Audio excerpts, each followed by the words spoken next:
ಕರ್ತನಲ್ಲಿ ಪ್ರೀತಿಯುಳ್ಳ ದೇವಜನರೇ, ಕರ್ತನ ವಾಕ್ಯಗಳನ್ನ ಈಗ ತಾನೇ ಓದಿದಂತಹ ವಾಕ್ಯಗಳು ಅವುಗಳು ಯೋಹಾನ ಬರೆದ 13ನೇ ಅಧ್ಯಾಯದಲ್ಲಿ ಇರುವಂತ 11 ವಚನಗಳಲ್ಲಿ ನಾನು ನಿಮ್ಮೊಂದಿಗೆ ಇವತ್ತಿನ ದಿವಸ ಪಾದಗಳ ಬಗ್ಗೆ ಮಾತಾಡಲಿಕ್ಕೆ ಇಷ್ಟಪಡ್ತೇನೆ.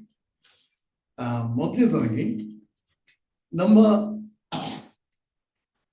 ಮೂಲ ಪಿತೃಗಳು ಹಿರಿಯರು ಅವರ ಪಾದಗಳ ಜೀವಿತ ಹೇಗಿತ್ತು, ಅವರ ಜೀವಿತದಲ್ಲಿ ಅವರು ಇಟ್ಟಂತ ಸ್ಥಳ, ಅವರು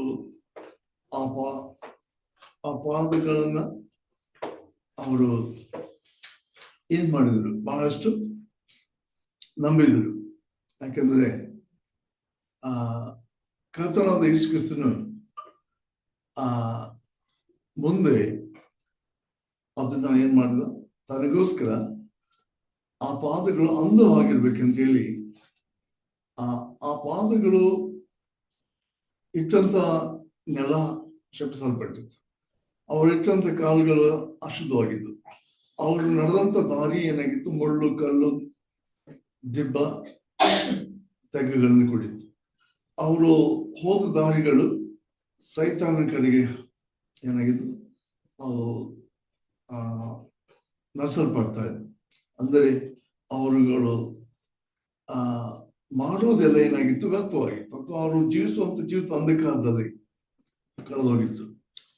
ಅದಕ್ಕೆ ಸಾರಿ ನಾವು ನೋಡ್ತೇವೆ, ಬಹಳಷ್ಟು ಪ್ರಾಮುಖ್ಯತೆಯನ್ನ ಇತಿಹಾಸದಲ್ಲಿ ಆ ಗಣ್ಯರ ಪಾದಗಳಿಗೆ ಕೊಡ್ತೇವೆ. ಅವ್ರು ಇಟ್ಟಂತ ಕಾಲು ಅದನ್ನ ಏನ್ ಮಾಡ್ತಾರೆ, ಅನೇಕ ಜನರು ಬಹಳ ಏನ್ ಮಾಡ್ತಾರೆ, ಅದನ್ನ ದೇವರ ಸ್ಥಾನಕ್ಕೆ ಹೋಲಿಸ್ತಾರೆ. ಅವರ ಪಾದಗಳು ಬಂದು ಆ ಸ್ಥಳದಲ್ಲಿ ಇಟ್ಟಿದ್ದ ಸ್ಥಳಕ್ಕೆ ಏನಂತ ಹೇಳ್ತಾರೆ, ಅದು ಪುಣ್ಯ ಸ್ಥಳ ಅಂತ ಹೇಳ್ತಾರೆ. ಅವರು ಹೋದಂತ ದಾರಿಗಳಲ್ಲಿ ಆ ದಾರಿ ಅದು ಏನಂತ ನಾವು ನೋಡ್ತೀವಿ, ಆ ಮಾರ್ಗ ಈಗ ಹೇಗೆ ಶಾಸ್ತ್ರಿಗಳೊಳಗೆ ನಾವು ಅಂತೀವಿ ಅಂತ, ಹಾಗೆ ಈ ದಾರಿಗಳು ಕೊನೆಗೂ ಏನ್ ಮಾಡ್ಬೇಕಾಯ್ತು, ಅದಕ್ಕೆ ಅವರು ಕ್ರಿಯೆಗಳ ಮೂಲಕವಾಗಿ ಪ್ರತಿಕ್ರಿಯೆಯನ್ನ ಅವರು ಏನ್ ಮಾಡ್ಬೇಕಿತ್ತು, ಅನುಭವಿಸ್ಬೇಕಾಗಿತ್ತು. ಇವತ್ತು ನಿಮ್ಮ ಪಾದಗಳು ಅವರ ಪಾದಗಳು ಹಾಗಿವೆಯಾ? ಇದೇನಿಲ್ಲ. ಇದ್ರೆ ಅವರಿಗೂ ನಮಗೂ ವ್ಯತ್ಯಾಸ ಏನು? ನಮಗೆ ಕೃಪೆ ಮೂಲಕ ನಾವು ನಂಬಿಕೆಯಿಂದ ರಕ್ಷಣೆ ಹೊಂದಿದ್ದೇವೆ. ಅದಕ್ಕೆ ನಮ್ಮ ಕಾಲುಗಳು ಅಂದವಾಗಿವೆ, ನಮ್ಮ ಕಾಲುಗಳು ಏನಾಗಿವೆ, ಕರ್ತನ ಸನ್ನಿಧಿಗೆ ಬರುವಂತ ಕಾಲಗಳಾಗಿವೆ. ನನ್ನ ಪಾದಗಳು ನಾವು ಕರ್ತನ ಪ್ರಸನ್ನತೆಯಲ್ಲಿ ಕೂತ್ಕೊಂಡು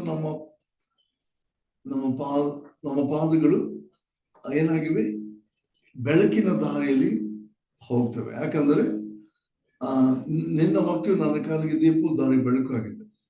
ಅದಕ್ಕೆ ಕೀರ್ತನೆ 119 ವಚನ 105. ಹೀಗೆ ನಾವು ದೇವರ ವಾಕ್ಯದ ಬೆಳಕಿನಲ್ಲಿ ನಾವು ಏನ್ ಮಾಡ್ತೇವೆ, ನಾವು ಪಾದ ಇಡ್ತಾ ಇದ್ದೇವೆ. ನಾವು ಹೋಗುವಂತ ದಾರಿ ಅದು ದೇವರ ವಾಕ್ಯದ ಬೆಳಕಿನ ದಾರಿಯಾಗಿದೆ. ನಮಗೆ ಆ ಪಾದಗಳು ಇಡುವಂತ ಸ್ಥಳ ಏನಾಗಿದೆ, ನಾವು ಆಶೀರ್ವಾದ ತರುವಂತ ಸ್ಥಳವಾಗಿದೆ. ಅದು ಆಶೀರ್ವಾದ ತಂದಿದೆ, ಮತ್ತು ಆ ಸ್ಥಳವನ್ನ ದೇವರು ಏನ್ ಮಾಡಿದಾನೆ ಅದನ್ನ ಆತನು ಆಶೀರ್ವಾದ ಮಾಡಿದ್ದಾರೆ. ನಮ್ಮ ಪಾದಗಳು ಏನ್ ಮಾಡಿವಿ, ಸಭೆಗೆ ಕೂಡಿ ಬರಲಿಕ್ಕೆ ಸಹಾಯ ಮಾಡ್ತವೆ. ನಾನು ಕೇಳಿದೆ, ಒಬ್ಬ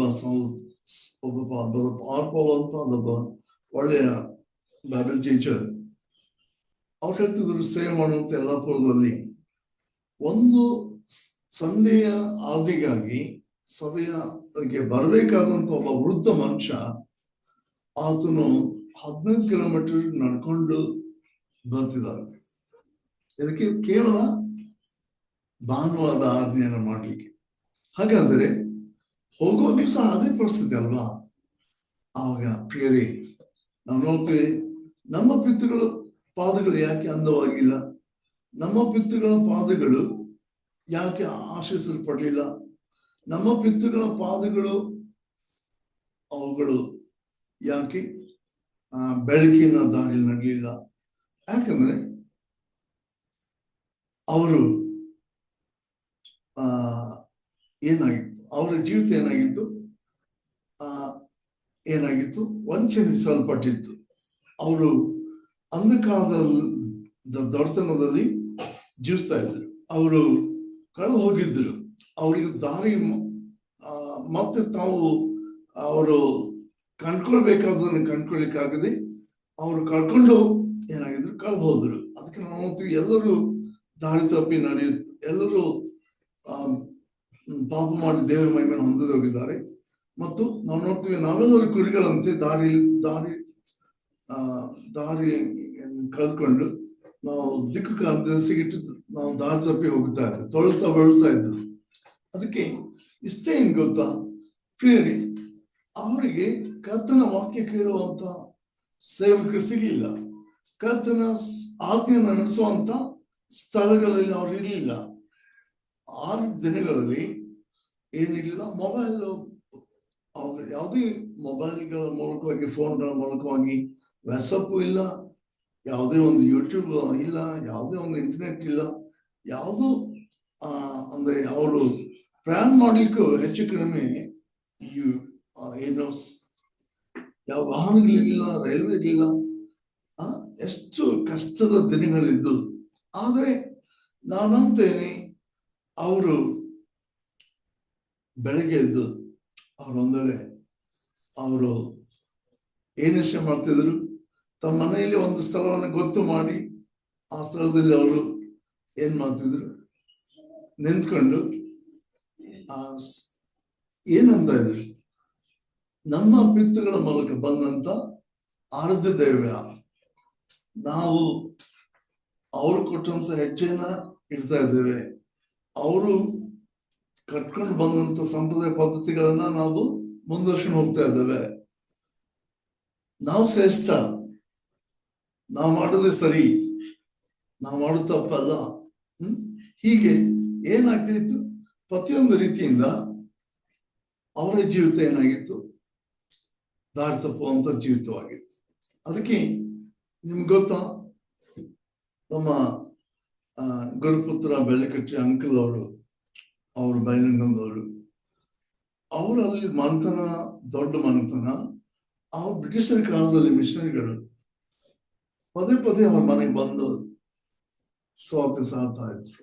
ಒಂದು ದಿವಸ ಅಲ್ಲ, 2 ದಿವಸ ಅಲ್ಲ, ಎಷ್ಟು ದಿವಸ ಮನೆ ಬಾಗಿಲು ತೆರಿತೀರಾ ಅಂತ ಕೇಳ್ತಾ ಇದ್ರು. ಯಾಕೆ ತೆರಿತೀರಾ? ಯಾಕಂದ್ರೆ ಯೇಸು ಒಳಗೆ ಬರ್ಬೇಕಂತ ಇದ್ದಾನೆ ಅಂತ ಹೇಳ್ತಾ ಇದ್ರು. ಹೀಗೆ ಹೇಳ್ತಾ ಇರುವಾಗ ಒಂದ್ ದಿವಸ ಅವರ ಚೆನ್ನಪ್ಪ, ಅವ್ರ ತಂದೆ ಬಸವಂತಪ್ಪ, ಅವ್ರ ಕಾಲದಲ್ಲಿ ಬರ್ರಿ ಸಾಹೇಬ್ರೆ ಬಾಗಿಲು ತೆಗೆದು ಅಂತ ಹೇಳಿ ಕ್ರಿಸ್ತನಿಗೆ ಬಾಗಿಲು ತೆರೆದು ಅವರು ಏನಾದ್ರು ಕರ್ತನನ್ನ ಸ್ವೀಕಾರ ಮಾಡಿದ್ರು. ಅವ್ರ ಲಿಂಗಾಯತ ಕುಟುಂಬದ ಹಿನ್ನೆಲೆ ಅದು. ಹೀಗೆ ಅವತ್ತಿನಿಂದ ಅವರು ಏನಾದ್ರು ಬೆಳಕಿಗೆ ಸೇರಿದ್ರು, ಅವ್ರೇನಾದ್ರು ರಕ್ಷಣೆ ಹೊಂದಿದ್ರು, ಅವ್ರೇನಾದ್ರು ದೇವರ ಪಶುದ ಜೀವಿಸ್ಲಿಕ್ಕೆ ಶುರು ಮಾಡಿದ್ರು. ಹೌದೇನಲ್ಲ ಪ್ರಿಯರೇ? ಹಾಗಾದರೆ ನಮ್ಮ ಪಿತೃಗಳಿಗೆ ಏನಾಗ್ತದೆ? ನಮ್ಮ ಪಿತೃಗಳು ಅವರು ಸ್ವಾರ್ಥ ಕೇಳಿಲ್ಲ, ಅವರು ಬೈಬಲ್ ಅನ್ನ ಅವರು ಓದಿಲ್ಲ, ಅವ್ರಿಗೆ ಯಾವುದೇ ಪ್ರಸಂಗ ಕೇಳಲಿಕ್ಕೆ ಆಗಿಲ್ಲ, ಅವ್ರಿಗೆ ಯಾವುದೇ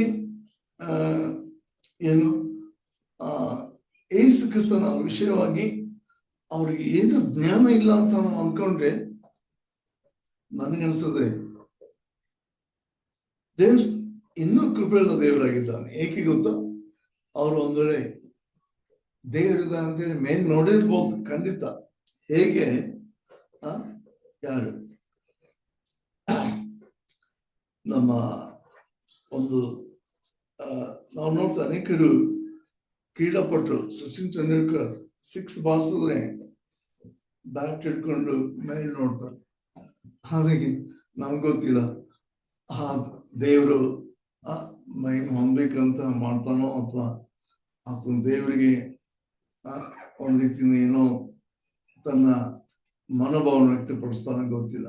ಒಬ್ಬ ಹಾಡನ್ನ ಹಾಡುವಂತ ಯಾವುದೇ ಒಬ್ಬ ಕಲಾವಿದನಾಗ್ಲಿ ಅವನು ಹಾಡುವಂತ ಹಾಡಿನಲ್ಲಿ ಅವನು ದೇವರು ಕೊಟ್ಟಂತ ಸ್ವರ ಅಥವಾ ದೇವರು ನನಗೆ ಏನ್ ಕೊಟ್ಟಿದ್ದಾನೆ, ಈ ಸಂಗೀತ ಕೊಟ್ಟಿದ್ದಾನೆ ಅಂತ ಹೇಳಿ ಸಂತೋಷ ಪಡ್ಬಹುದು. ಬಟ್ ನಾವು ನೋಡ್ತೇವೆ ದೇವರು ಇದ್ದಾನಂತ ಹೇಳಿ ನೋಡಿದ್ರೆ ಸೂರ್ಯ ಹೇಳ್ತದೆ, ಯಾಕಂದ್ರೆ ಸೂರ್ಯನ ಉಂಟು ಮಾಡಿದ್ರೆ ದೇವರು. ಸಮುದ್ರ ನೋಡಿದ್ರೆ ಇವನ್ ನಾಸ್ತಿಕರು ಏನ್ ಹೇಳ್ತಾರೆ, ದೇವರಿಲ್ಲ ಅಂತ ಹೇಳ್ತಾರೆ. ಆದ್ರೆ ದೇವರಿಲ್ಲ ಅಂತ ಹೇಳಿದ್ರೆ ಅದರ ಅರ್ಥ ದೇವರು ಇದ್ದಾನೆ. ಹಾಗಾದ್ರೆ ಬಿಗ್ ಬ್ಯಾಂಗ್ ಥಿಯರಿ ಅಂತ ವಿಜ್ಞಾನಿಗಳು ಹೇಳಿ ಸೃಷ್ಟಿ ಆಗ್ಲಿಕ್ಕೆ ದೇವ್ರ ಕಾರಣನಲ್ಲ, ಸೃಷ್ಟಿ ತಾನೇ ಆಯ್ತು. ಎರಡು ದೊಡ್ಡ ಶಕ್ತಿಗಳು ಅವುಗಳು ಒಂದಕ್ಕೊಂದು ಏನಾದ್ರು ಬಡದು ಎಲ್ಲಾ ರೀತಿಯಿಂದ ಏನಂತೂ ಈ ಭೂಮಿ ಉಂಟಾಯ್ತು. ಸೂರ್ಯ ನಕ್ಷತ್ರ ಅನೇಕ ಗ್ರಹಗಳು ಅಸ್ತಿತ್ವದಲ್ಲಿ ಬಂದು ಅಂತ ಹೇಳಿದ್ರೆ ಹೇಗೆ ತಾನೇ ನಾವು ನಂಬಲಿಕ್ಕೆ ಆಗ್ತದೆ? ಯಾಕಂದ್ರೆ ಭೂಮಿ ಮೇಲೆ 72% ನೀರಿದೆ. ಹಾಗಾದ್ರೆ ಈ ನೀರು ಎಲ್ಲಿಂದ ಬಂತು? ಹಾಗೆ ನಾಸ್ತಿಕರು ದೇವರಿದ್ದಾನ ಅಂತ ಹೇಳಕ್ಕಾಗಲ್ಲ, ವಿಜ್ಞಾನಿಗಳು ಸಹ ದೇವರಿದ್ದಾನ ಅಂತ ಹೇಳದೆ ಅವರು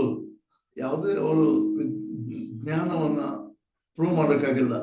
ಹಾಗಾದ್ರೆ ಯಾರು ಎವಲ್ಯೂಷನ್ ಥಿಯರಿ, ಮಂಗನಿಂದ ಮಾನವ ಅಂತಂದ್ರೆ ಅಮೀಬಾ ಬಂದು ಅಮೀಬಾದಿಂದ ಸಸ್ತನಿಂದ ಆ ಮಂಗನಿಂದ ಆದಿಮಾನವದಿಂದ ಈಗ ಆಧುನಿಕ ಮಾನವ, ಈಗ ಅತ್ಯಾಧುನಿಕ ಮಾನವ ಅಂತೇಳಿ ಹೇಳಿದ್ರು. ಥಾಮಸ್ ಯಾರು ನಮ್ಮ ವಿಜ್ಞಾನಿ ಎವಲ್ಯೂಷನ್ ಥಿಯರಿ, ಚಾರ್ಲ್ಸ್ ಡಾರ್ವಿನ್ ಹೇಳದಂತೆ ಅವನು ಏನು ಮಾಡಿದ, ಕೊನೆಗೆ ಸಾಯುವಾಗ ನಾನು ಪ್ರೂವ್ ಮಾಡ್ಲಿಕ್ಕೆ ಆಗ್ಲಿಲ್ಲಪ್ಪ, ಯಾಕಂದ್ರೆ ಅದು ಎಷ್ಟು ಸತ್ಯವೋ ಎಷ್ಟು ಸುಳ್ಳು ನನಗೆ ಗೊತ್ತಿಲ್ಲ. ಅದು ಬರೀ ಏನಾಗಿತ್ತು, ಅದು ಬರೀ ಒಂದು ಸೈಂಟಿಫಿಕಲ್ ಥಿಯರಿ ಆಗಿತ್ತು ಅಂತ ಹೇಳ್ತಾನೆ ಹೊರತು ಕೋಟಿ ವರ್ಷಗಳು ಬೇಕಾದು, ಲಕ್ಷಾಂತರ ವರ್ಷಗಳು ಬೇಕಾದು ಅಂತ ಸುಮ್ಮನೆ ಏನೋ ಹೇಳಿ ವಿಜ್ಞಾನಿಗಳು ಏನಾದ್ರು ಪ್ರೂವ್ ಮಾಡ್ಲಿಕ್ಕೆ ಹೋದ್ರೆ ಎಷ್ಟು ಸಾಧ್ಯ? ದೇವ್ರ ಮುಂದೆ ಅವ್ರು ಯಾರು? ದೇವರನ್ನ ತಿಳ್ಕೊಳ್ಳಿಕ್ಕೆ ಮನುಷ್ಯನಿಗೆ ಸಾಧ್ಯನೇ. ಯಾಕಂದ್ರೆ ಒಂದು ಗುಡ್ಡ ನೋಡಿದ್ರೆ ಗುಡ್ಡ ಆಚೆ ಇದೆ ಅಂತ ಏನ್ ನನ್ಗೆ ಗೊತ್ತಿದೆ? ಏನು ಗೊತ್ತಿಲ್ಲ. ಆ ಗುಡ್ಡ ಅಷ್ಟಿದೆ ಅಂತ ನಾವು ಹೇಳ್ಬೋದು. ಆ ರೀತಿಯಲ್ಲಿ ನಾವು ಮನುಷ್ಯರು. ಹಾಗಾದ್ರೆ ನಾವು ಒಂದು ದೇವ ಕೇಳ್ತದೆ ಎರಡು ತರವಾದಂತ ಇದು ಸೃಷ್ಟಿಯ ಮೂಲಕ ದೇವರು ತಾನು ದೇವರಂತ ತಿಳಿಸ್ಕೊಡ್ತಾನೆ, ಮತ್ತು ದೇವರು ಒಂದು ವಿಶೇಷವಾದ ಪ್ರಕಟಣೆ ಮೂಲಕ ತಾನು ತೋರಿಸ್ಕೊಡ್ತಾನೆ. ಅದಕ್ಕೆ ನಾವು ನೋಡ್ತೇವೆ ಜನರಲ್ ರಿವೆಲೇಷನ್ ಅಂತ ಇಂಗ್ಲಿಷ್ ಅಂದ್ರೆ ದೇವರು ಇದ್ದಾನಂತ ಹೇಳಿ ಮನುಷ್ಯನ ಸಹಜವಾಗಿ ಸೃಷ್ಟಿನ ನೋಡಿ 12 ತಾಸು ಆಗಿಲ್ಲ, 12 ತಾಸು ರಾತ್ರಿ ಹೇಗೆ ಆಗ್ತದೆ? ಸೂರ್ಯನ ಬಂದಾಗ ಬೆಳಕು ಬರ್ತದೆ, ರಾತ್ರಿ ಬಂದಾಗ ಚಂದ್ರ ಬರ್ತಾನೆ, ಕತ್ತಲು ಹಗಲು, ಆಮೇಲೆ ಮಳೆ ಸರಿಯಾಗಿ ಮಳೆಗಾಲದಲ್ಲಿ ಆಗ್ತದೆ, ಚಳಿಗಾಲದಾಗ ಚಳಿಗಾಲ ಬರ್ತದೆ, ಬಿಸಿಲಿದ್ದಾಗ ಬಿಸಿಲಿಗಾಲ, ಭೂಮಿಯಿಂದ ಬೆಳೆ ಹುಟ್ಟುತ್ತದೆ, ನಮಗೆ ಗಾಳಿ ಸಿಗ್ತದೆ, ನಾವು ಆಹಾರ ನಮಗೆ ಸಿಗ್ತದೆ, ನಾವು ಏನು ಪ್ರಾಣಿಗಳಂತೆಲ್ಲ ಅಂತೇಳಿ ಇದೆಲ್ಲ ರೀತಿಯಿಂದ ತರ್ಕ ಮಾಡಿ ಒಬ್ಬ ವ್ಯಕ್ತಿ ದೇವರಿದ್ದಾನಂತ ನಂಬಿದ್ರೆ ಖಂಡಿತ ಅವನೇನಾಗೋದಿಲ್ಲ, ಅವನ ಆರೋಗ್ಯ ಆಗೋದಿಲ್ಲ. ಹಾಗಾದ್ರೆ ದೇವ ಕೇಳ್ತದೆ, ಆ ದೇವರು ಕಾಲು ಪರಿಪೂರ್ಣವಾದಾಗ ತನ್ನ ಮಗನ ಮೂಲಕ ಮಾತಾಡಿದ. ಅದೇನು ಸ್ಪೆಷಲ್ ರೆವಲ್ಯೂಷನ್. ಸ್ಪೆಷಲ್ ರೆವಲ್ಯೂಷನ್ ಅಂದ್ರೆ ದೇವರು ತನ್ನ ಮಗನ ಮೂಲಕ ಮಾತಾಡಿದ. ದೇವರು ತನ್ನ ಮಗನನ್ನ ನಮಗೆ ಕೊಡೋದ್ರ ಮೂಲಕ ತಾನು ನಮ್ಮ ಪ್ರೀತಿಸ್ತಾನೆ, ಆತ ನಮ್ಮನ್ನ ರಕ್ಷಣೆ ಮಾಡ್ಬೇಕಂತ, ನಮ್ಮ ಪಾಪ ಕ್ಷಮಿಸ್ಬೇಕಂತ ತನ್ನ ಮಗನನ್ನೇ ನಮಗೋಸ್ಕರ ಶಿಲುಬೆಗೆ ಯಜ್ಞವಾಗಿ ಅರ್ಪಿಸಿದಾನೆ. ಆ ಮಗನು ಸತ್ಯದ ಬಂದ್ರಿಂದ ನಾವು ಸಹ ಏನು ಯಾರು ಪಾಪ ಮಾಡಿ ಸತ್ತೋಗೋರು ಪಾಪದಿಂದ ಬಿಡಿಸಲ್ಪಟ್ಟು ರಕ್ಷಣೆ ಹೊಂದಿ ನಿತ್ಯ ಜೀವ ಪಡ್ಕೊಳ್ತೇವೆ ಅನ್ನುವಂಥದ್ದು ಏನು ಇವತ್ತು. ಅದಕ್ಕೆ ನಾವು ನೋಡ್ತೀವಿ ಯೇಸು ಸ್ವಾಮಿ ಪೇತ್ರನ ಕಾಲನ್ನು ತೊಳೆಯಕ್ಕೆ ಬಂದಾಗ ನನ್ನ ಸ್ವಾಮಿ ನೀನು ನನ್ನ ಕಾಲಗಳನ್ನು ತೊಳೆಯಬೇಕು ಅಂತ ಹೇಳ್ತಾನೆ. ಅಂದ್ರೆ ಯೇಸು ಸ್ವಾಮಿ ಯಾರು ಅಂತ ಅವನಿಗೆ ಗೊತ್ತಿತ್ತು. ಯಾಕಂದ್ರೆ ಅವನೇ ಹೇಳಿದ, ನಿಮ್ಮಲ್ಲಿ ನನ್ನನ್ನು ಯಾರು ಅನ್ನುತ್ತಾರೆ ಅಂತ ಕೇಳಿದಾಗ ಕೆಲವರು ನಿನ್ನ ಎಲ್ಲಿನ ಅಂತಾರೆ, ಕೆಲವರು ನಿನ್ನ ಸ್ನಾನಕನೇ ಅಂತಾರೆ, ಕೆಲವರು ನಿನ್ನ ಪ್ರವಾದಿಗಳಲ್ಲಿ ಯಾರೋ ಒಬ್ಬನೇ ಎದ್ದಿದ್ದಾನೆ ಅಂತ ಹೇಳ್ತಾರೆ. ಅದೇ ನೀನ್ ನನಗೇನಂತ ಅಂದ್ಕೊಳ್ಳಿ, ನೀನು ಜೀವ ಸ್ವರೂಪ ದೇವರು ಮಗನು, ನೀನು ಯಾರು ಮೆಸ್ಸಿಯನ್ ಅಂತ ಹೇಳ್ತ. ಅದಕ್ಕೆ ಇದನ್ನ ತಿಳಿಸಿದವನು ನರಮನುಷ್ಯನಲ್ಲ ದೇವ್ರ ಅಂತ ಹೇಳಿ, ಅದಕ್ಕೆ ನಾವು ನೋಡ್ತೀವಿ ಅವನ ಪಾದಗಳನ್ನು ತೊಳಲಿಕ್ಕೆ ಏ ಸ್ವಾಮಿ ಏನೋ ಅಷ್ಟು ತಗ್ಗಿಸಲ್ಪಡ್ಬೇಕಾ ಅನ್ನುವಂತ, ಮತ್ತು ಅವನು ನಾನು ಯಾರು ನಿನ್ನ ಶಿಷ್ಯ, ನೀನ್ ನನ್ನ ಗುರು, ನನ್ನ ಪಾದ ನೀನ್ ತೊಳಿಲಿಕ್ಕೆ ಹೇಗೆ ಸಾಧ್ಯ ಅಂತೇಳಿ ಮೋಸ್ಟ್ಲಿ ಅವ್ನಿಗೆ ಮುಜುಗರ ಆಗಿರ್ಬೋದು. ಬಟ್ ಅಪ್ಪ ಹೇಳ್ತಾರೆ, ನಾನು ಮಾಡೋದು ಈಗ ನನಗೆ ತಿಳಿಯೋದಿಲ್ಲ, ಇನ್ನು ಮೇಲೆ ನನಗೆ ತಿಳಿಯೋದು. ಅದಕ್ಕೆ ಅಪ್ಪ ನನ್ಸ್ಲಿ ವಾಕ್ಯ ಇರ್ತದೆ, ಸ್ವಾತಿಯನ್ನ ಸಾರುವವರ ಪಾದಗಳು ಎಷ್ಟು ಅಂದ ಅಂತ ಹೇಳ್ತಾರೆ. How beautiful are the feet that bring great tidings of joy ಅಂತ ಹೇಳ್ತಾರೆ. ಸಂತೋಷವನ್ನು ತರುವಂತ ಪಾದಗಳು ಎಷ್ಟು ಅಂದ. ಹಾಗಾದ್ರೆ ಅಪಯಶು ಆ ಪಾದಗಳನ್ನು ಪ್ರೀತಿಸಬಹುದಲ್ವಾ, ಶಿಷ್ಯರ ಪಾದಗಳನ್ನ? ಹಾಗಾದ್ರೆ ಅಪಯಶು ಆ ಪಾದಗಳನ್ನು ತೊಳೆದು ಏನಾಗಿರ್ಬೋದು, ತಾನು ತಗ್ಗಿಸ್ಕೊಂಡಿರ್ಬೋದು. ಯಾಕಂದ್ರೆ ಅಪಯಶು ಹೇಳಿದ್ರು, ನಾನು ಮಾಡುವಂತ ಕಾರ್ಯಗಳಿಗಿಂತಲೂ ನೀವು ಹೆಚ್ಚಾಗಿ ಮಾಡ್ತೀರಿ ಅಂತ ಹೇಳ್ತಾನೆ. ಹಾಗಾದ್ರೆ ಅಪಯಶು 3 ವರ್ಷಗಳ ಕಾಲ ಸೇವೆ ಮಾಡಿದ್ರು ಅಲ್ವಾ? ಹಾಗಾದ್ರೆ ಶಿಷ್ಯರು ಸಾಯವರೆಗೆ ಮಾಡ್ಬೇಕಾಗಿತ್ತು. ಪಾದಗಳನ್ನ ಅವರು ಏನ್ ಮಾಡುದು, ದಾರಿ ನಡೆದು ಗುಡ್ಡ ಬೆಟ್ಟ ಕಲ್ಲು ಮುಳ್ಳು ಎಂತೆಂತ ಕಷ್ಟಕರವಾಗಿ ಪ್ರಯಾಣ ಮಾಡ್ಬೇಕಾಗಿತ್ತು, ನಡಿಬೇಕಾಗಿತ್ತು. ಆಗದಲ್ವಾ? ಹಾಗಾದ್ರೆ ಶಿಷ್ಯರ ಪಾದಗಳು ಅಷ್ಟು ಅಂದ ಅಂದ್ಮೇಲೆ ನಮ್ಮ ಪಾದಗಳು ಎಷ್ಟು ಅಂದವಾಗಿದೆಯಲ್ಲ ಪ್ರಿಯರೇ. ನಮ್ಮ ಪಾದಗಳು ಎಷ್ಟೊಂದು ಏನಾಗಿವೆ ದೇವರ ಮಹಿಮೆಗೋಸ್ಕರ. ಅದಕ್ಕೆ ನಾವು ನಾವೇನ್ ಮಾಡ್ತಾ ಇದ್ದೇವೆ, ನಮ್ಮ ಪಿತೃಗಳು ಅಥವಾ ನಮ್ಮ ಯಾರು ಹಿರಿಯರು ಅವರು ಒಂದು ವೇಳೆ ಪಾದಗಳನ್ನ ಅವರು ಕತ್ತಲೆಯಲ್ಲಿ ನಡೆದ್ರೆ, ಒಂದು ವೇಳೆ ಅವರು ಆ ಪಾದಗಳಿಂದ ಆಶೀರ್ವಾದ ಕಳ್ಕೊಂಡ್ರೆ, ಅವರು ಆ ಪಾದಗಳಿಂದ ಒಂದು ವೇಳೆ ಕಳೆದು ಹೋಗಿದ್ರೆ ನಾವು ಚಿಂತೆ ಮಾಡ್ಬೇಕಾಗಿಲ್ಲ. ಯಾಕಂದ್ರೆ ದೇವರು ಅವರನ್ನ ಏನ್ ಮಾಡಿದಾನೆ, ತನ್ನ ಶಿಷ್ಯ ಮೂಲಕ ಮಾತಾಡಿ ಅವರು ಯಾರು ಅವ್ರ ಜೀವನದಲ್ಲಿ ಕಳ್ಕೊಂಡಿರ್ಬೋದು ಸತ್ಯವನ್ನ, ಬೆಳಕನ್ನ, ದೇವರನ್ನ. ಅದಕ್ಕೆ ಈಗ ನಾವೇನ್ ಮಾಡ್ತಾ ಇದ್ದೇವೆ, ನಮ್ಮ ಪಾದಗಳು ಅಂದವಾಗಿವೆ. ನಮ್ಮ ಪಾದಗಳು ಏನ್ ಮಾಡ್ತಾ ಇದ್ದೇವೆ, ಏಸು ಸಮಯ ಸ್ವಾತಂತ್ರ್ಯ ಸಾರಲಿಕ್ಕೆ ನಾವು ಸಹ ಏನ್ ಮಾಡ್ತಾ ಇದ್ದೇವೆ, ನಮ್ಮ ಪಾದಗಳ ಮೂಲಕವಾಗಿ ನಾವು ಹೋಗ್ತಾ ಇದ್ದೇವೆ.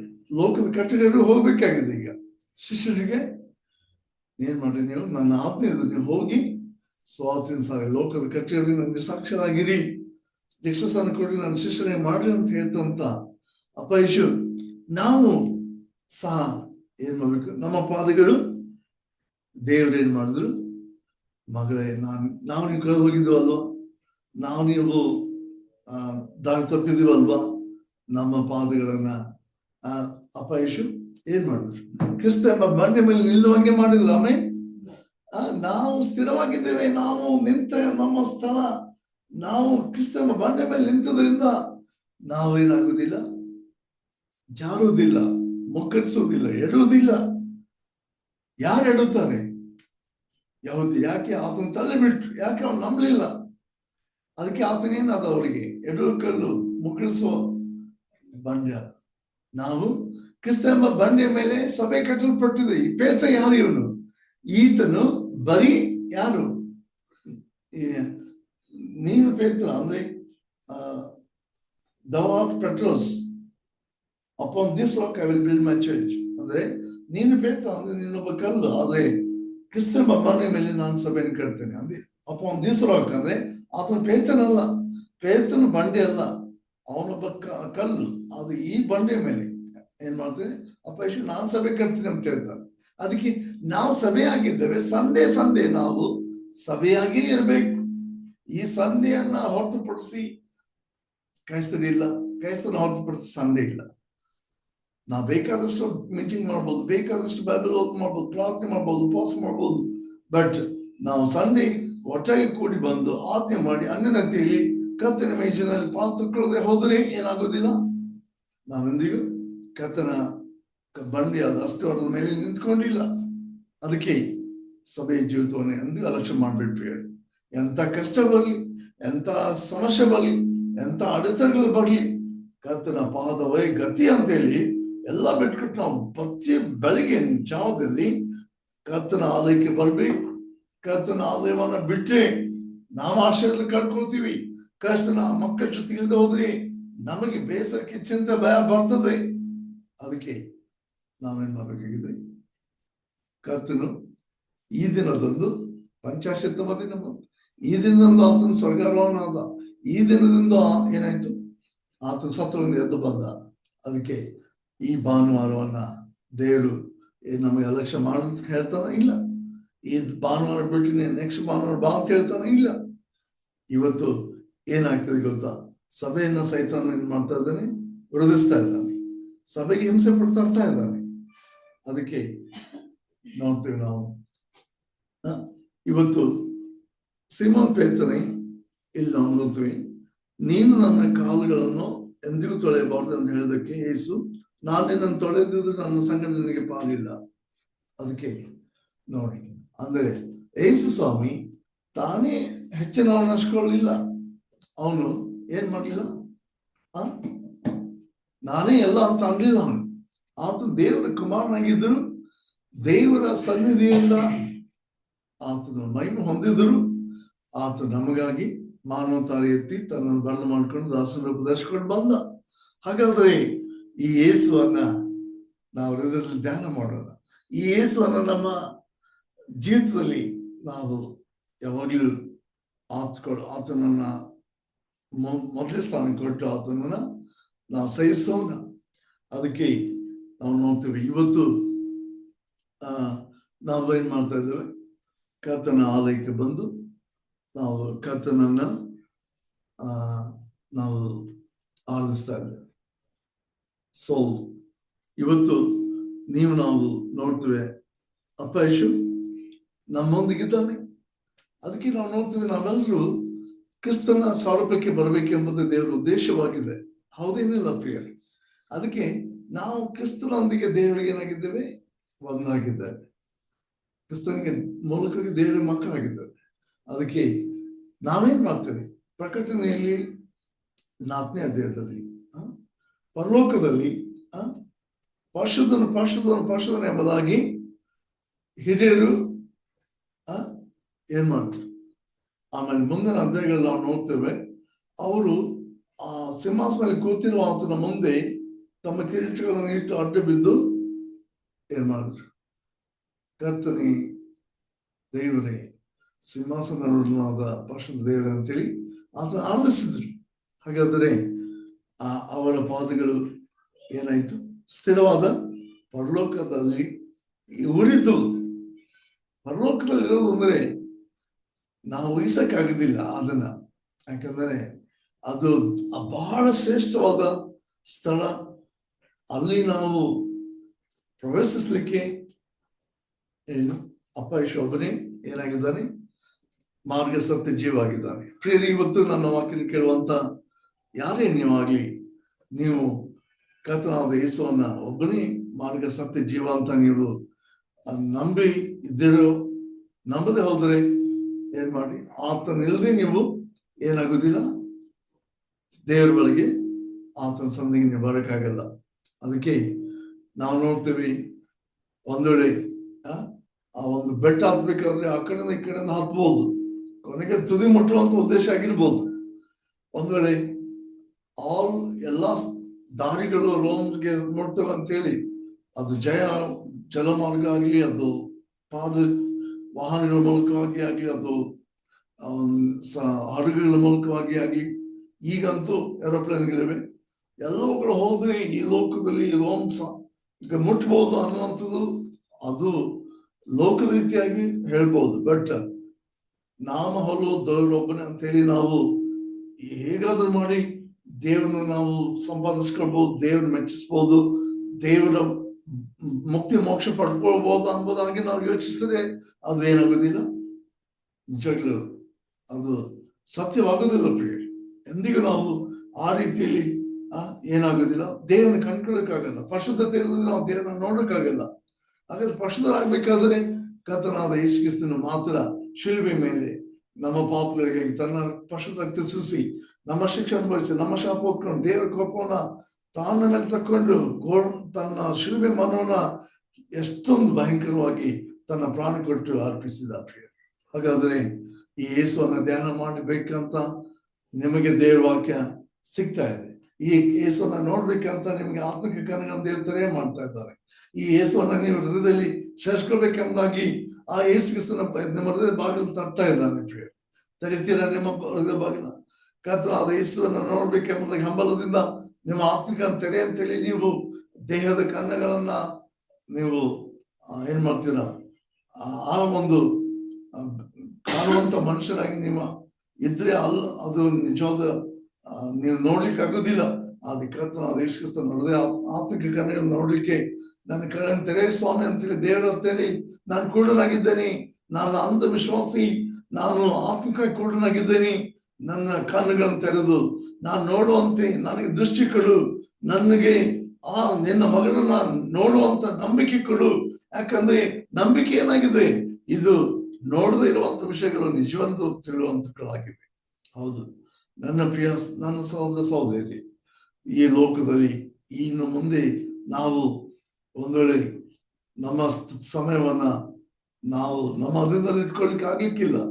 ನಾವು ಪ್ರಾಜೆಕ್ಟ್ ಮಾಡ್ಕೊಂಡು ದೊಡ್ಡ ಬಿಸ್ನೆಸ್ ಪ್ಲಾನ್ ಮಾಡ್ಕೊಂಡು ನಾವು ಬಹಳ ಎಸ್ಟಾಬ್ಲಿಷ್ ಆಗಿ ನಾವು ಬಹಳ ಒಂದು ದೊಡ್ಡ ಸಾಧನೆ ಮಾಡುವಂತ ಒಂದು ಜನರಾಗಿ ಈ ಲೋಕದಲ್ಲಿ ನಾವು ಜೀವಿಸ್ತೇವೆ ಅಂತೇಳಿ ನಾವಿನ್ನೂ ಮುಂದಕ್ಕೆ ಹಾಕೋದು ಬೇಡ.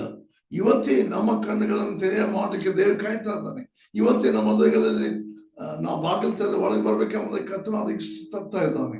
ಇವತ್ತೇ ನಮ್ಮ ಕರ್ತನು ನನ್ನ ಮಗನೇ ನೀನ್ ನನ್ನನ್ನ ಬಿಟ್ಟು ಏನು ಮಾಡಲಾರೆ ಅಂತ ಹೇಳಿಕ್ಕಿದ್ದಾನೆ. ಅದಕ್ಕೆ ಈ ಲೋಕದಲ್ಲಿ ನೀನ್ ಕರ್ತನೊಂದಿಗೆ ನೀನು ಮುಂದೆ ಹೋಗು, ಕರ್ತನೊಂದಿಗೆ ಜೀವಿಸುವಂತ ಜೀವಿತ ಜೀವಿಸಿ ದೇವರ ಮಹಿಮೆಗಾಗಿ ನೀನು ಪ್ರೊಸೆಕ್ಟ್ ಮಾಡು, ಪ್ಲಾನ್ ಮಾಡು, ಬಿಸ್ನೆಸ್ಗಾಗಿ ನೀನು ಮುಂದೆ ಸಾಧನೆ ಮಾಡು, ತಪ್ಪೇನಲ್ಲ. ಅದೇ ನೀನ್ ಯಾವಾಗ ನಿನ್ನಷ್ಟಕ್ಕೆ ನಿನ್ನ ಬುದ್ಧಿ ಜ್ಞಾನ ತಿಳುವಳಿಕೆ ಮೇಲೆ ಹಾಕೊಂಡು ನಿನ್ನ ಹಣ, ನಿನ್ನ ಆರ್ಥಿಕ ಬಲ, ನಿನ್ನ ಒಂದು ಜ್ಞಾನದ ಮೇಲೆ ಹಾಕೊಂಡು ನಿನ್ನಷ್ಟಕ್ಕೆ ನೀನು ಹೆಚ್ಚಿಸ್ಕೊಳ್ಳೋದಾದ್ರೆ ನೀನ್ ಖಂಡಿತ ಅದನ್ನ ಕಳ್ಕೊಳ್ಳೋನಾಗಿದ್ದಿ. ನಿತ್ಯಕ್ಕೂ ನೀನು ಏನಾಗುವನಾಗಿದ್ದಿ, ನಿನ್ನನ್ನ ನೀನು ಮೋಸಪಡಿಸ್ಕೊಂಡು ನಾಶವಾಗುವಂತ ಏನು ಒಂದು ಇದಕ್ಕೆ ನೀನು ಗುರಿ ಆಗ್ಬೋದು. ಅದಕ್ಕೆ ದೇವರ ವಾಕ್ಯ ಹೆಚ್ಚಿಸ್ತಾ ಇದೆ. ಪ್ರಿಯ ಸಹೋದರ ಸಹೋದರಿ, ಈ ವಾಕ್ಯವನ್ನು ಕೇಳುವಂತ ನನ್ನ ಆತ್ಮೀಯ ಮಕ್ಕಳೇ, ಇವತ್ತು ನಿಮ್ಮನ್ನು ನಮ್ಮನ್ನ ಒಂದರೆ ಕರ್ತನಾದ ಯೇಸು ಕ್ರಿಸ್ತನ ತೊಳೆದಂತ ಪಾದಗಳು ಶಿಷ್ಯರ ಪಾದಗಳಾಗಿರ್ಬಹುದು. ಆದ್ರೆ ಇವತ್ತು ನಾವು ನೀವು ಶಿಷ್ಯರಾಗಿದ್ದರೆ ಕರ್ತನ ನಮ್ಮನಿಗೂ ಅದೇ ರೀತಿ ನಮ್ಮ ಪಾದಗಳನ್ನು ಗೌರವಿಸ್ತಾನೆ. ಅದೇ ರೀತಿಯಲ್ಲಿ ನಮ್ಮ ಪಾದಗಳಿಗೆ ಆತನ ಗೌರವ ಕೊಡೋನಾಗಿದ್ದಾನೆ. ಅದಕ್ಕೆ ನಾವು ಏನ್ ಮಾಡ್ಬೇಕಾಗಿದೆ, ಈ ಒಂದು ಸ್ಪೆಷಲ್ ರೆವಲ್ಯೂಷನ್ ಅಂದ್ರೆ ಕರ್ತನಾದ ಯೇಸು ಕ್ರಿಸ್ತನ ಮೂಲಕವಾಗಿ ತನ್ನ ಮಗನ ಮೂಲಕ ಮಾತಾಡಿದ್ದಾನೆ. ಅದಕ್ಕೆ ಆ ಮಗನ ಮೂಲಕ ನಮ್ಗೆ ಏನಾಯ್ತು, ಶಿಷ್ಯನ ಮೂಲಕ ಲೋಕದ ಕಟ್ಟೆಯವರೆಗೂ ಸುವಾರ್ತೆ ಸಾರಲ್ಪಟ್ಟು ಮತ್ತು ನಮಗೇನಾಯ್ತು, ಕರ್ತನಾದ ಯೇಸು ಕ್ರಿಸ್ತನು ನಮ್ಮನ್ನ ರಕ್ಷಿಸ್ತಾನೆ, ರಕ್ಷಕ ಅಂತೇಳಿ ಆ ಸುವಾರ್ತೆ ನಾವು ಕೇಳಿ ನಾವು ಬೆಳಕಿಗೆ ಬಂದಿದ್ದೇವೆ. ಅದಕ್ಕೆ ಇವತ್ತು ನಮ್ಮ ಜೀವಿತ ಎಷ್ಟು ಚೆನ್ನಾಗಿದೆ. ನಾವು ಲೋಕದ ರೀತಿಯಲ್ಲಿ ಬಹಳ ದೊಡ್ಡವರಲ್ಲ, ಬಹಳ ದೊಡ್ಡ ನಾವು ಶ್ರೇಷ್ಠರು ಅಲ್ಲ. ಆದ್ರೆ ನಾವು ಕರ್ತನಲ್ಲಿ ಏನಾಗಿದ್ದೇವೆ, ಎಲ್ಲರಿಗಿಂತಲೂ ಹೆಚ್ಚಾಗಿದ್ದೇವೆ, ಎಲ್ಲರಿಗಿಂತಲೂ ನಾವು ದೇವರಿಗೆ ಮೆಚ್ಚುಗೆ ಆಗಿದ್ದೇವೆ. ಕರ್ತನ ಈ ಒಂದು ವಾಕ್ಯದ ಮೂಲಕ ನಮ್ಮನ್ನು ನಿಮ್ಮನ್ನ ಆಶೀರ್ವಾದ ಮಾಡ್ಲಿ, ತಾನೇ ತನ್ನ ಮಹಿಮೆಗೋಸ್ಕರ ಘನತೆಗೋಸ್ಕರ ಜೀವಿಸಲಿಕ್ಕೆ ನಮಗೆ ಸಹಾಯ ಮಾಡ್ಲಿ.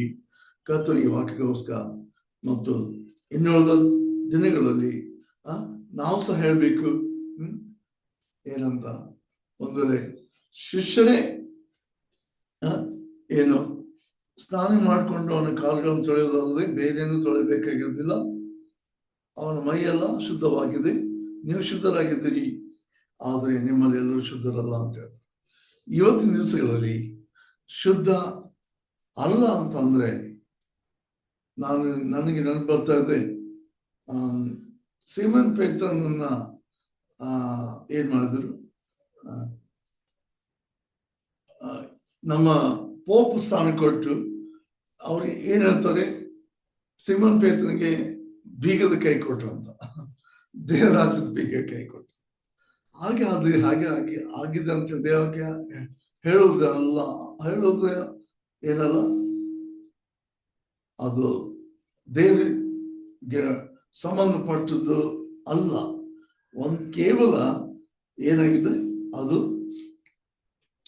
ಪೇತ್ರನು ಮೊದಲೇ ಪೇಪ ಅಥವಾ ಪೋಪನೇ ಸರ್ವಾಧಿಕಾರಿ ಧರ್ಮಾಧಿಕಾರಿ ಅಂತ ಹೇಳಿ ಲೋಕರೂಢಿಯಾಗಿ ಈ ಲೋಕದಲ್ಲಿ ಏನು ಕ್ಯಾಥಲಿಕ್ಸ್ ಮೂಲಕವಾಗಿ ಬೆಳೆದು ಬಂದಂತ ಸಂಪ್ರದಾಯ ಪದ್ಧತಿಗಳೇನಾಗಿವೆ, ಮನುಷ್ಯನನ್ನ ಶುದ್ಧ ಮಾಡಲಿಕ್ಕೆ ಸಾಕಾಗ್ಲಿಲ್ಲ ಅಥವಾ ಏನಾಗ್ಲಿಲ್ಲ, ಅವುಗಳು ಏನು ಅವರು ಏನಾಗಬೇಕಾಗಿದೆ, ಕರ್ತನಾದ ಯೇಸು ಕ್ರಿಸ್ತನನ್ನ ತಮ್ಮ ಸಂಪ್ರದಾಯ ಪದ್ಧತಿಗಳಿಗಿಂತ ಹೆಚ್ಚಾಗಿ ಆತನನ್ನ ಏನ್ ಮಾಡ್ಬೇಕಾಗಿದೆ, ಒಬ್ಬನೇ ಏನಾಗಿದ್ದಾನೆ, ಪರಲೋಕದ ಮತ್ತು ಪಾತಾಳದ ಬೀಗವುಳ್ಳವನಾಗಿದ್ದಾನೆ. ಪ್ರಕಟಣೆಯಲ್ಲಿ ಹೇಳ್ತದೆ, ಅವನೇನ್ ಮಾಡ್ತಾನೆ, ಆ ಬೀಗದ ಕೈ ಅವನಿಗೆ ಕೊಡಲ್ಪಟ್ಟಿದೆ. ಅದಕ್ಕೆ ಇವತ್ತು ನಾವು ತಿಳ್ಕೊಬೇಕು, ಯಲೋಕದಲ್ಲಿ ಯೇಸು ಕ್ರಿಸ್ತನನ್ನ ಯಾವುದೇ ಮನುಷ್ಯನು ಹೆಚ್ಚಾಗಿ ಯೇಸು ಕ್ರಿಸ್ತನ ಹೊರತುಪಡಿಸಿ ಹೆಚ್ಚಾದ ಸ್ಥಾನಮಾನ ಗೌರವ ಮನುಷ್ಯನಿಗೆ ಕೊಟ್ರೆ, ಅಥವಾ ಮನುಷ್ಯನಿಂದ ಅಥವಾ ಸಂಪ್ರದಾಯ ಪದ್ಧತಿಗಳಿಂದ ಶ್ರೇಷ್ಠನಾಗ್ತಾನೆ ಅಂದ್ರೆ ಅದು ಶುದ್ಧ ಆಗುವಂತ ಒಂದೇನಲ್ಲ, ದೇವ್ರ ಯೋಜನೆ ಇಲ್ಲ. ಮನುಷ್ಯನ ಪರಿಶುದ್ಧನಾಗ್ಬೇಕಾ, ಕ್ಷಮಿಸಲ್ಪಡ್ಬೇಕಾ, ಪಾಪದ ಬಂದ ಬೆಳೆಸಲ್ಪಡ್ಬೇಕಾ, ಅದು ಕೇವಲ ಕರ್ತನಾದ ಯೇಸು ಕ್ರಿಸ್ತನ ಮೂಲಕ.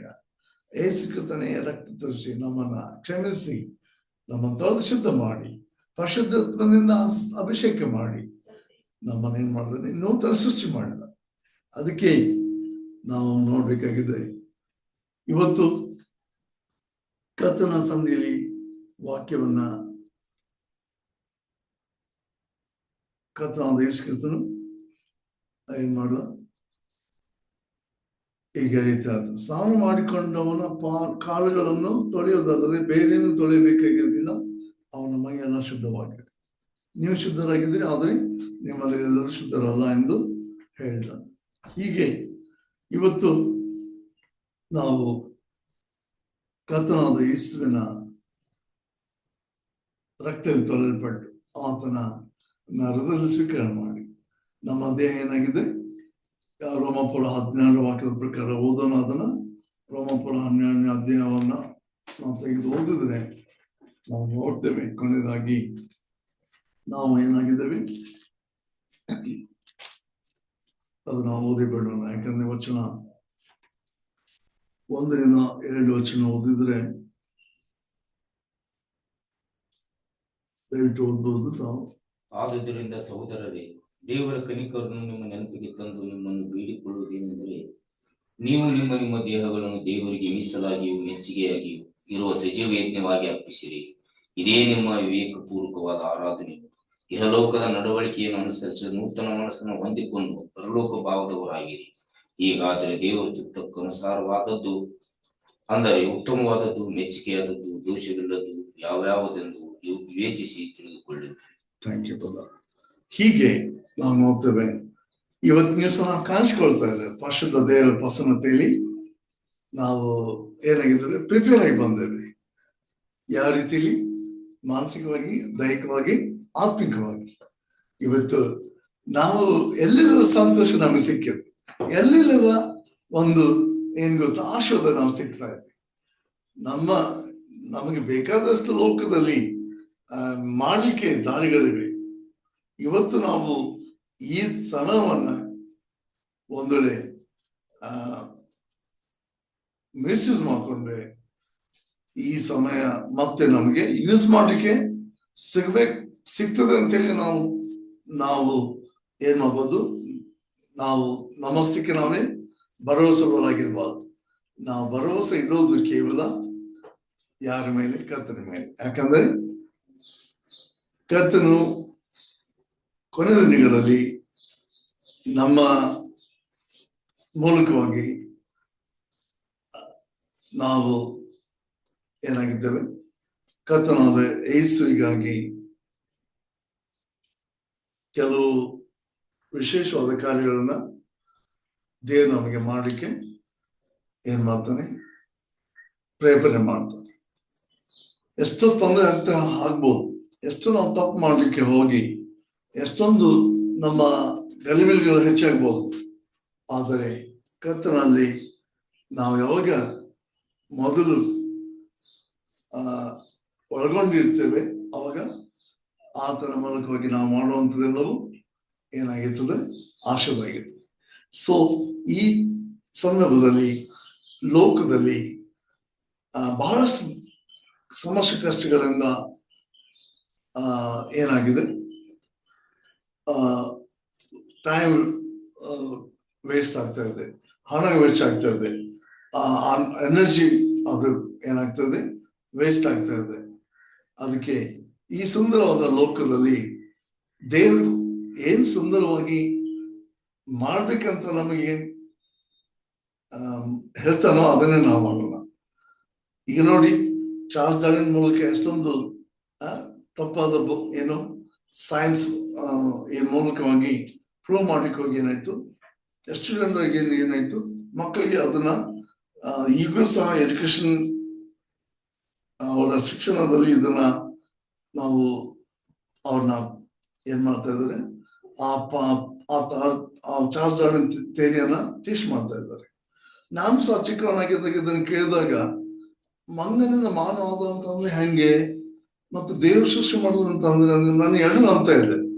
ಏನಂತ ಇದ್ದೆ, ಹೌದು ದೇವ್ರ ಸೃಷ್ಟಿ ಮಾಡೋದ್ರ ರೀತಿ ಈ ಜನರು ಹಿಂಗೆ ಇರ್ತಾರಂತ.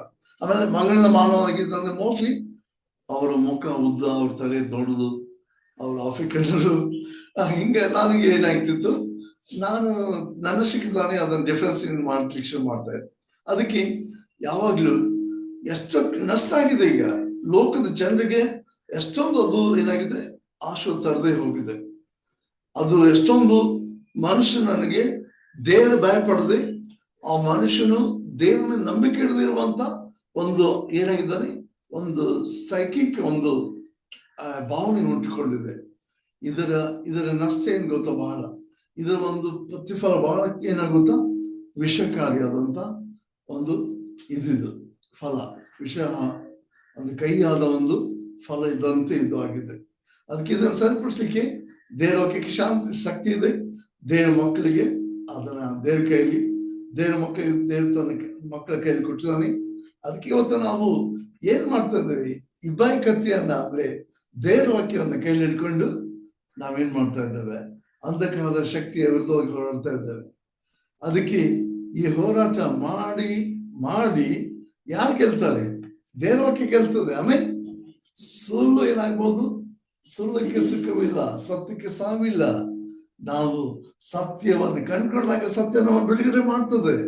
ಅದಕ್ಕೆ ಈ ಲೋಕ ಸುಂದರವಾದ ಸ್ಥಳ, ಅದು ಇದನ್ನ ಸೈತಾನ ಸುಳ್ಳಿನಿಂದ ಏನ್ ಮಾಡ್ದಾನೆ, ಅನೇಕರನ್ನ ಈ ಲೋಕದಲ್ಲಿ ಪಾಪದ ಬಂಧನದಲ್ಲಿ, ಪಾಪದ ಕತ್ತಲೆಯಲ್ಲಿ ಇಟ್ಟಿದ್ದಾನೆ. ಅದಕ್ಕೆ ನಾವು ಹೋಗ್ಬೇಕಾಗಿದೆ, ಕರ್ತನ ಬೆಳಕು ಪ್ರಕಾಶಿಸಬೇಕಾಗಿದೆ. ನಮ್ಮ ಮುಖದಲ್ಲಿ ಕರ್ತನನ್ನು ನೋಡುವಂತ ಸಮಯ ಬಂದಿದೆ. ನಮ್ಮ ಮಾತುಗಳಲ್ಲಿ ಕರ್ತನ ಮಾತನ್ನು ಕೇಳುವಂತ ಕೃಪೆ ಬಾಗಿಲು ತೆರೆದಿದೆ. ಈ ಸೇವೆ ನಮ್ಮಿಂದ ಆಗುದಿಲ್ಲ, ನಮ್ಮ ಅಲ್ಪರು. ನಾನೆಷ್ಟು ಅವನು ಅನ್ಕೊಂಡು ನಾವು ಕೂತ್ಕೊಳ್ಬೇಕಾಗಿಲ್ಲ. ಪ್ರಿಯರೇ, ಸಮಯ ಕಳೀತಾ ಇದೆ, ಹೋಗ್ತಾ ಇದೆ. ನಮಗೆ ಸಿಗುವಂತ ಕೃಪೆ ಕಾಲ ಅದು ಏನಾಗಬೇಕಾಗಿದೆ, ನಮಗೆ ಸಿಕ್ಕುವಾಗ್ಲೇ ಅದನ್ನು ಉಪಯೋಗಿಸ್ಕೊಳ್ಬೇಕಾಗಿದೆ. ಅದಕ್ಕೆ ನಾವು ನಮ್ಮ ದೇಹಗಳನ್ನ ದೇವರಿಗೆ ಮೀಸಲಾಗಿ ಮೆಚ್ಚುಕಾಗಿರುವ ವಿವೇಕಪೂರ್ವಕದ ಆದಿಯನ್ನು ನಾವು ಮಾಡ್ಬೇಕಾಗಿದೆ. ಈ ಆದಿಯನ್ನ ಮಾಡುತ್ತಾ ಕರ್ತನ ಆತ್ಮಿಕ ಆಶೀರ್ವಾದಗಳನ್ನ ಹೆಚ್ಚಾಗಿ ನಾವು ಹೊಂದುತ್ತಾ ನಾವೇನ್ ಮಾಡೋಣ, ಇಡೀ ಲೋಕದಲ್ಲಿ ಇವತ್ತು ಏನೆಲ್ಲ ಸೈತಾನನು ಏನ್ ಮಾಡಿದ್ರೆ ಸಮಸ್ಯೆ ಸವಾಲುಗಳಿಂದ, ಮೋಸ ತಂತ್ರ ಕುತಂತ್ರಗಳಿಂದ ಎಷ್ಟೋ ಜನರನ್ನ ಅಂಧಕಾರ ಶಕ್ತಿ ಪಾಪವನ್ನು ಇಟ್ಟಿದನಲ್ಲ, ಅದನ್ನ ಬಿಡಿಸ್ಬೇಕಾಗಿದೆ. ಅದಕ್ಕೆ ನಮ್ಮ ಪೂರ್ವರು ಹಿರಿಯರು ಬಹಳ ಸ್ಟ್ರಾಂಗ್ ಅಂತ ನಾವು ಹೇಳಿ ಅವ್ರನ್ನ ಎಷ್ಟು ಗೌರವಿಸ್ತೇವೆ, ಬಟ್ ನಮ್ಮನ್ನು ಗೌರವಿಸೋದಿಲ್ಲ. ಯಾಕಂದ್ರೆ ಈ ಲೋಕ ಯೇಸು ಸ್ವಾಮಿಯನ್ನ ಪ್ರೀತಿಸೋದಿಲ್ಲ, ಯೇಸು ಸ್ವಾಮಿಯನ್ನು ದ್ವೇಷಿಸ್ತದೆ, ಅದಕ್ಕೆ ನಮ್ಮನ್ನು ದ್ವೇಷಿಸ್ತದೆ. ಅದಕ್ಕೆ ಈ ಲೋಕ ಸ್ಟ್ರಾಂಗ್ ಆಗುವುದನ್ನು ಇಷ್ಟಪಡೋದಿಲ್ಲ ಸೈತಾನು. ಇದನ್ನು ಶಪಿಸಲು ಪಡುವಂತ ಲೋಕ ಅಂತೇಳಿ ಅವನು ನಮಗೆ ತಿಳಿಸೋದಿಲ್ಲ. ನೀವು ಮಾಡೋದು ಶಾಪದ ಜೀವಿತ, ನಿಮ್ಮ ಮಾಡೋದು ಎಲ್ಲ ತಪ್ಪು ಅಂತ ಹೇಳೋದಿಲ್ಲ. ಏನಂತ ಹೇಳ್ತಾನೆ, ನೀನ್ ಪಾಪ ಮಾಡೋದಕ್ಕೆ ಅದಕ್ಕೆ ಸರ್ವಸಾಮಾನ್ಯ ಮನುಷ್ಯ ಹುಟ್ಟಿದ್ಯಾ, ನೀನು ವಯಸ್ಸಿನಾಗಿರುವಾಗ ನಿನಗೆ ಅದು ಒಂದು ನ್ಯಾಚುರಲ್ ಆಟಿಟ್ಯೂಡ್, ಅದು ನಿಂದು ವಯಸ್ಸಾದಾಗ ನೀನು ಏನಾಗ್ತೀಯ, ಮರು ಆಗ್ತದೆ ನಿನಗೆ, ನೀನು ಬೈಬಲ್ ಓದಲಿಕ್ಕೆ ಆಗೋದಿಲ್ಲ, ನೀನ್ ಚರ್ಚ್ಗೆ ಹೋಗಕ್ಕಾಗಲ್ಲ. ಈ ಎಲ್ಲಾ ರೀತಿಯ ಕುಂಟನವುಗಳನ್ನ ಯಾರು ಸೈತಾನನ್ನು ಅನೇಕ ಜನರಿಗೆ ತಿಳಿಸಿ ನಿಮ್ಮ ಜೀವಿತ ನನ್ನ ಜೀವಿತವನ್ನ ಏನ್ ಮಾಡ್ತಾ ಇದ್ದಾನೆ, ಅದನ್ನ ಅವನು ಏನ್ ಮಾಡ್ತಾ ಇದ್ದಾನೆ, ಕುಂಠಿತಗೊಳಿಸ್ತಾ ಇದ್ದಾನೆ. ಹಾಗಾದ್ರೆ ಈ ಸಮಯ ಎತ್ತಿಕೊಳ್ಳುವ ಸಮಯ, ಓಡುವ ಸಮಯ, ನಮ್ಮ ಗುರಿಯನ್ನು ಮುಟ್ಟುವ ಸಮಯ. ಪೌಲ್ ಹೇಳ್ತಾನೆ, ನಾನು ನನ್ನ ಓಟವನ್ನು ಓಡಿದ್ದೇನೆ, ನಾನು ಗುರಿ ಮುಟ್ಟಿದ್ದೇನೆ, ಈಗ ನನಗೆ ಕಿರೀಟ ಏನಾಗಿದೆ, ಸಿದ್ಧವಾಗಿದೆ. I have run the race, I have kept the faith, and there is a waiting for me crown of righteousness ಅಂತ. ಅದಕ್ಕೆ ಪ್ರಿಯರೇ, ಕರ್ತನ ಬರುವಿಕೆ ಸತ್ಯವಾಗಿದೆ. ಕರ್ತನನ್ನು ಕಣ್ಕೊಳ್ಳಿ, ಕರ್ತನ ಮೇಲೆ ನಂಬಿಕೆ ಇಡ್ರಿ, ಪಾಪದ ಬಿಡುಗಡೆ ಹೊಂದಿರಿ, ನೀತಿವಂತರಾಗಿ ನಿತ್ಯ ಜೀವ ಪಡೆಯಿರಿ, ಎಂದೆಂದಿಗೂ ದೇವರ ಮಹಿಮೆಯ ರಾಜ್ಯವನ್ನ ಪಡ್ಕೊಳ್ರಿ ಅಂತೇಳಿ ದೇವರು ತನ್ನ ವಾಕ್ಯದ ಮೂಲಕ ನಿಮ್ಮೊಂದಿಗೆ ನನ್ನೊಂದಿಗೆ ಮಾತಾಡಿದಾನೆ. ಅದಕ್ಕೆ ಈ ಕರ್ತನಿಗೆ ವಾಕ್ಯ ನಮ್ಮ ಆಶೀರ್ವಿಸಲಿ. ಕರ್ತನಿಗೆ ಮಹಿಮೆಯಾಗಲಿ. ಕರ್ತನಿಗೆ ಸ್ತೋತ್ರ.